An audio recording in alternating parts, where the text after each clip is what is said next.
All right, so tell me a little bit about your high school experience. What drove you to kind of continue to further your education and maybe into dentistry or whatever else maybe at the time that you may have aspired to be? So I always knew I wanted to be in the medical field in some kind of way. When I was younger, I used to always watch emergency medicine shows, the blood, the guts, and things like that. My childhood dentist is Dr. Sloan. She's in Laverne. I saw that she was a mother, a wife, a business owner, and she still had that good flexibility and quality of life. So I was like, let me look into dentistry. So it was either to be a dentist or OBGYN, and I like my sleep. So, and babies come at any time of the day or night. So I chose to go the dentistry route.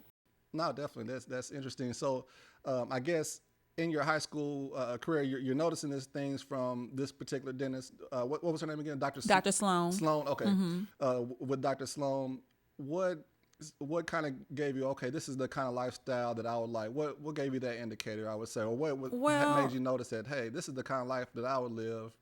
I mean, I wanted to make a good living, so that was first off. Secondly, she had her own business. Her husband worked in the business with her, so it was kind of like a family type of thing. So I just figured, you can have your family, you can have your business, and still do what you need to do. So that was cool to me. Yeah, no, definitely. All right, so would you say she's like one of your biggest influencers or mentors so far? Yes, even to this day, even when I opened up my own practice, even when I was in dental school, she, stayed with me throughout that whole time. She, sent cards and sent gifts when I graduated. When I opened up my own practice, she sent, a card and flowers and things like that. So, just she's been there the whole time. Yeah, no, it's definitely somebody can have an advocate for you throughout the whole way. That's a blessing for Yeah. sure. So I guess going towards you're going to school now and you enrolled in, was it TSU? I went to Tennessee State University first for undergrad. I had a major in biology and a minor in chemistry.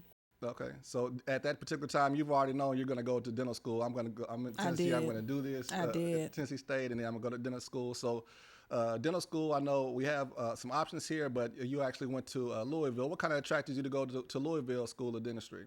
I did a summer program when I was in undergrad at University of Louisville, and so I was like, oh, okay, this is a nice, university. So I made some connections there.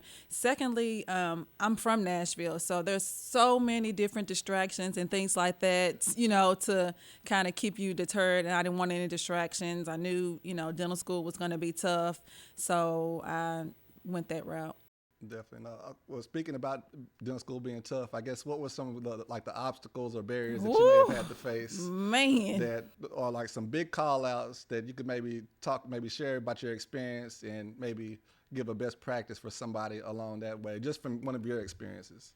So dentistry, it's science, but there's also a lot of art to dentistry. So you don't really know.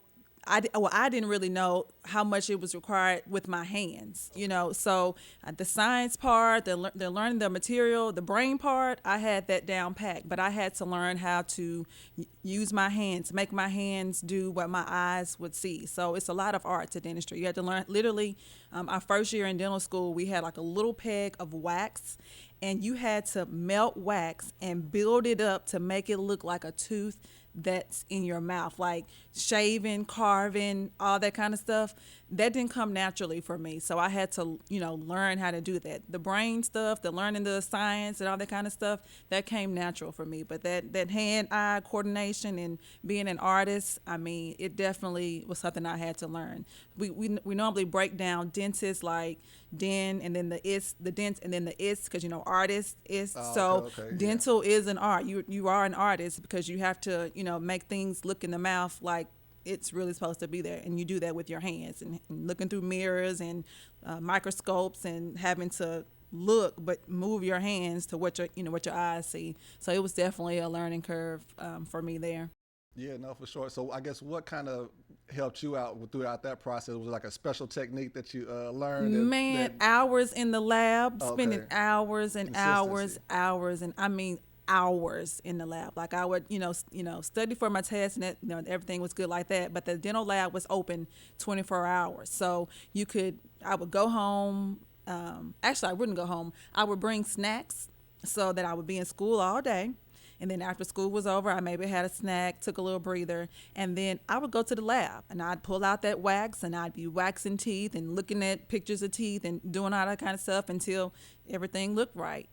Just spending the time, putting in the time, putting in the work. That's why, I was saying, going to Louisville, I didn't have any distractions. It was just me in dental school. It wasn't, I didn't have family to worry about or friends nearby. It was just me in dental school.